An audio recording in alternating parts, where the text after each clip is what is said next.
Yeah, we have a question for Dr. Peterson from Caroline, and she asks, why do intellectuals and academics gravitate toward collectivist ideologies? Oh, because they don't get paid enough and they're resentful. No, look, there's some real truth in that. Like if you look at it structurally, like here's one of the things the universities have done.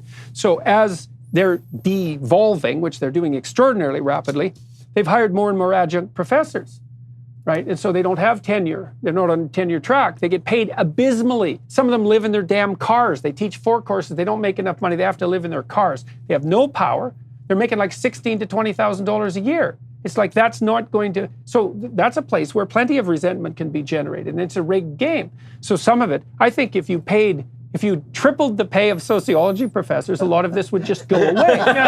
So I do think, I do believe that. It's so simple, yeah. Well, it's partly because, as a general rule, the professors are part of the cognitive elite. Right. And if you look at what the cognitive elite makes, they make a hell of a lot more on average, especially at the higher end, than people do in academia. Right. And some of that's just driven by jealousy.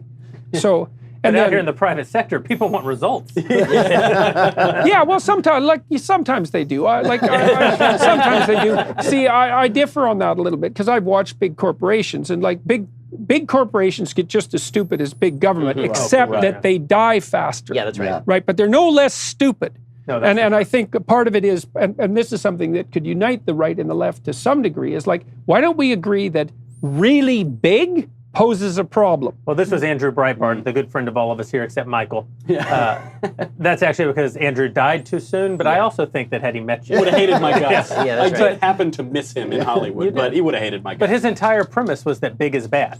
That's the Tower of Babel.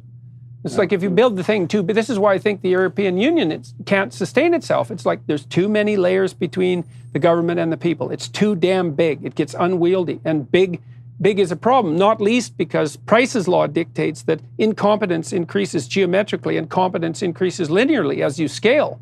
That's a big problem. And so, the left goes, big corporations, aren't they awful? And the right goes, big government, isn't it awful? And the commonality is big. It's like, look out for big. And I think that there's some real truth in that.